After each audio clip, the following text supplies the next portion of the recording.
வாங்க இன்றைக்கி ஒரு குயிக் லஞ்ச் பாக்ஸ் ரெசிபி தான் பார்க்க போகிறோம். குயிக்காக பொட்டேட்டோ ஃப்ரை பண்ணி நம்ம பொட்டேட்டோ ரைஸ் கட்டி கொடுக்க போகிறோம். ஸோ நான் அதுக்கு வந்து 2 உருளைக்கிழங்கு எடுத்து தோல் சீவிட்டு கழுவிட்டு அதுக்கப்புறம் குட்டி குட்டியாக கட் பண்ணி தண்ணியில் போட்டுறேன். நீங்கள் தண்ணியில் போட்டு ஒரு தடவை கழுவிட்டு அப்புறம் யூஸ் பண்ணிங்கன்னா உங்களுக்கு கடாயில் ஒட்டாது.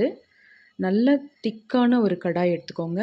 நல்ல கடாய் சூடானதுக்கப்புறம் எண்ணெய் 2 ஸ்பூன் விட்டு கடுகு, உளுத்தம்பருப்பு, கடலைப்பருப்பு போட்டு ஃப்ரை ஆனதுக்கப்புறம் நீங்கள் கட் பண்ணி வச்சுருக்க பொட்டேட்டோவை தண்ணி இல்லாமல் சுத்தமாக தண்ணியை வடிச்சிட்டு அதில் போட்டுக்கோங்க. இது வந்து வீக்லி ஒன்ஸு இல்லை 2 வீக்ஸ் ஒன்ஸ் இந்த மாதிரி செஞ்சு கொடுத்தா லஞ்ச் பாக்ஸ் ஃபுல்லாக காலியாகி வரும். நீங்கள் லெமன் ரைஸ்க்கு, கர்ட் ரைஸ்க்கு, சாம்பார் ரைஸ்க்கு கூட இந்த ரெசிபியை சைட் டிஷ்ஷாக செஞ்சு கொடுக்கலாம். நல்லா டேஸ்டியாக இருக்கும். இது தண்ணியில் கழுவாமல் போட்டிங்கன்னா உங்களுக்கு வந்து அந்த எண்ணெய் கடாயெல்லாம் சூடாக இருக்கிறனால அப்படியே ஒட்டிக்கும். அதனால தான் தண்ணியில் கழுவிட்டு போட சொல்கிறேன். நல்ல எண்ணெயில் ஒரு தடவை பெரட்டிட்டு அதுக்கப்புறம் மஞ்சள் தூள், உப்பு போட்டு மிக்ஸ் பண்ணிவிட்டு நல்லா மூடி வச்சுருங்க. ஏன்னா ஸ்டார்டிங்கில் உங்களுக்கு வந்து இந்த பொட்டேட்டோ நல்லா வேகணும்.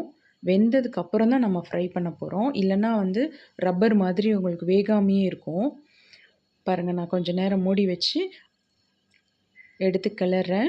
ஒட்டவே இல்லை. ஸோ இனிமேல் வந்து உங்களுக்கு உருளைக்கிழங்கு வெந்திருக்கான்னு ஒரு தடவை செக் பண்ணிக்கோங்க. செக் பண்ணிவிட்டு இனிமேல் நீங்கள் மூடி வைக்கக்கூடாது. இனிமேல் ஓப்பன்லேயே விட்டு அப்படியே சிம்லேயே இந்த ப்ராசஸ் ஃபுல்லாகவே உங்களுக்கு சிம்மில் தான் இருக்கணும். அடுப்பு வந்து மீடியமோ ஹைலியோ வச்சிடாதீங்க.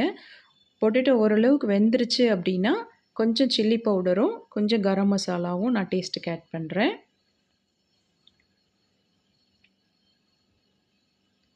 நல்லா மிக்ஸ் பண்ணி விட்டுட்டு சிம்லேயே இருக்கட்டும். அப்பப்போ கிளறி விட்டுட்டே இருக்கலாம்.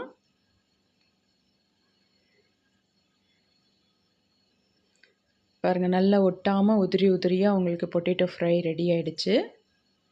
இதில் நான் சூடான சாதம் போட்டு மிக்ஸ் பண்ணிவிட்டு ஃபைனலாக சால்ட்டு செக் பண்ணிவிட்டு பெப்பர் பவுடர் கொஞ்சம் ஆட் பண்ணிடுவேன்.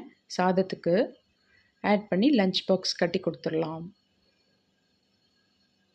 நீங்களும் ஒரு தடவை செஞ்சு பாருங்கள். பசங்களுக்கு கொடுத்து பாருங்கள்.